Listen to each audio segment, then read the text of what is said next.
mystical reality, Christ, and engaging with that, meeting with that mystical reality.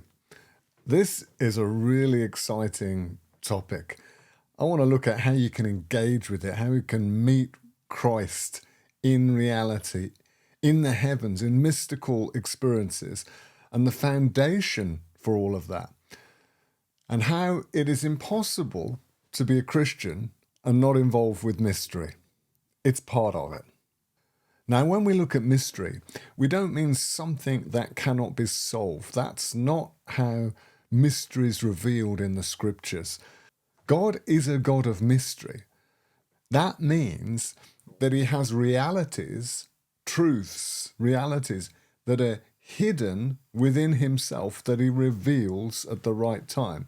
So Christ, the Messiah, was a mystery that is hidden until the right time, and then he came at the right time and he's revealed. And in fact, he was very different to what most people expected. He was hidden within God and now made open and accessible. So it's no surprise then that the Christian life is about discovering reality that's hidden, that's veiled, that's not open, experiencing it as reality, and then perhaps you're able to show or demonstrate the reality of that hidden mystical reality through your life and around you. To me, that's mystical Christianity, because God works like that. It's in his nature.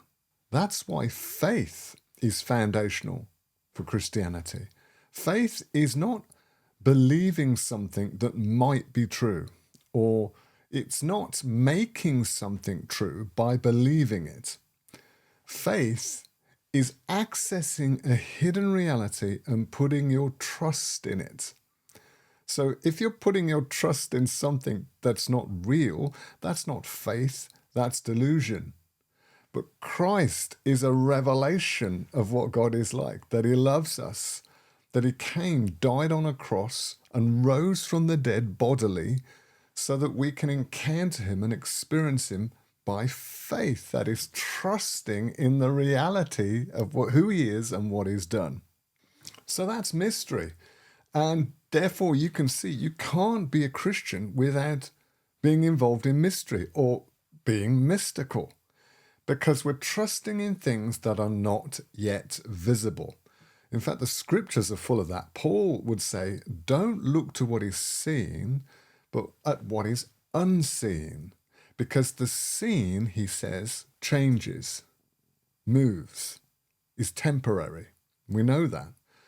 But he's talking about there are unseen realities, not yet revealed realities, fully revealed, that are real, that are solid, that you can put your trust in, that you can live from. If I turn to the book of Colossians and use it as a framework, you see that Paul uses the word mystery several times. Paul says in chapter 1, verse 26, the mystery hidden for ages and generations, but now revealed to his holy ones. To them, the holy ones, God chose to make known how great among the Gentiles, the nations, are the riches of the glory of this mystery, which is Christ in you, the hope of glory. And here we have a mystery, that if you trust in Christ, what he's done, who he is, where he is now, if you trust in that, whether you understand it all or not fully, when you trust in it, then you engage that reality, and the future certainty, that is hope, the future certainty of glory manifesting through you is what you become aware of and focus on and live from, and it's going to happen. Christ in you, the hope, the future certainty of God's glory in and through you and with you. So, in your walk with Christ, the more you rely on mystical reality, the more God's fullness is going to come through you. The more you rely on Christ in you, the hope of glory, the more that glory will begin to break through. The pinnacle, the central part of Colossians, the main message, if you like, that I think Paul is getting to is Colossians 3, verses 1 onwards. Since then, you have been raised with Christ. Seek the things above. Put your whole mind and thoughts on things above, not on things on the earth. For you died, and your life is hidden with Christ in God. When Christ, who is your life, is revealed, is manifest, then you will appear, you will be seen in that glory with him. So, since you have been raised with Christ, now what is this? This is the same root for resurrection. So, Christ died and rose bodily from the dead. And now Paul is saying, since you have been raised with him, set your mind, seek things above. Now, I haven't been bodily resurrected yet. I'm still in a body that's kind of decaying. But I have a future certainty of bodily resurrection in Christ. But here's Paul saying, I have been raised with Christ. Or he uses a word that's really not used by any other person in the New Testament, which is a joining up with Christ in his resurrection.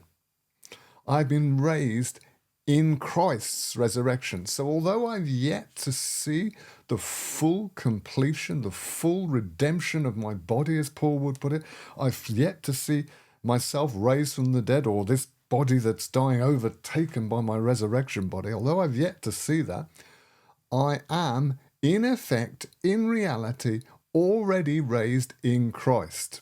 It's a mystery.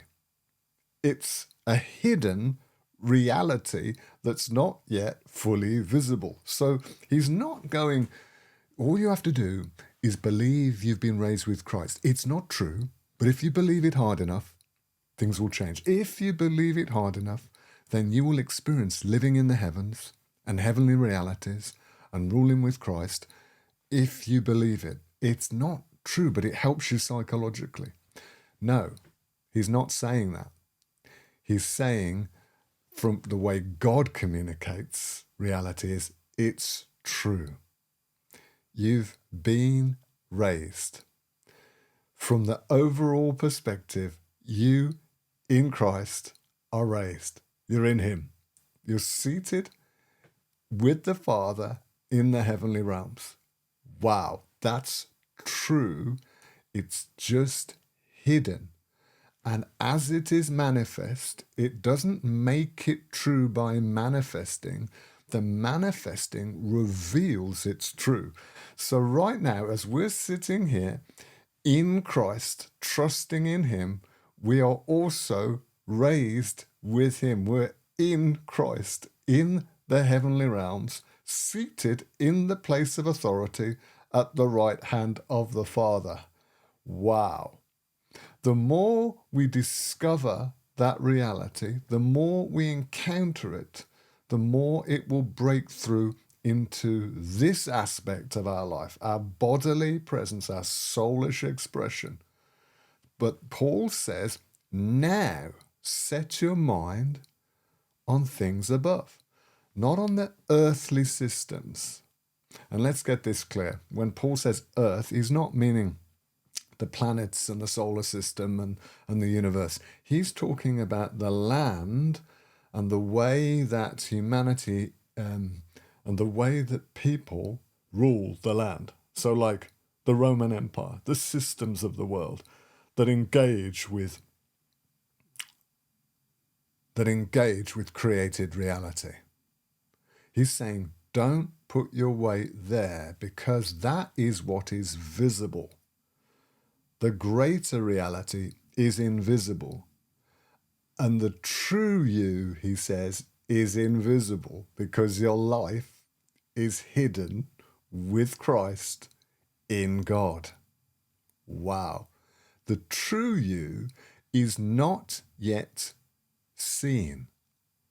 This is kind of what John was saying when he said, we don't yet know what we will be like, but we know this: when we see him, we shall be like him. In other words, there's an unveiling of our likeness in him. Now, Paul is operating from this revelation. We're in Christ. We're seated in heavenly realms. Sure, I'm being persecuted right now.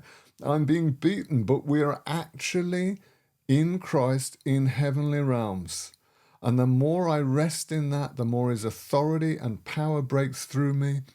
And I willingly allow myself to be persecuted, he says, because I want to fill up in my body the sufferings of Christ in this life, joining in with Christ's sufferings, he means, for the salvation of people, for the breaking in of God's kingdom, because that's how God lives. I'll allow that to happen, even though I'm a ruler in the heavens in Christ, because that's how Christ rules.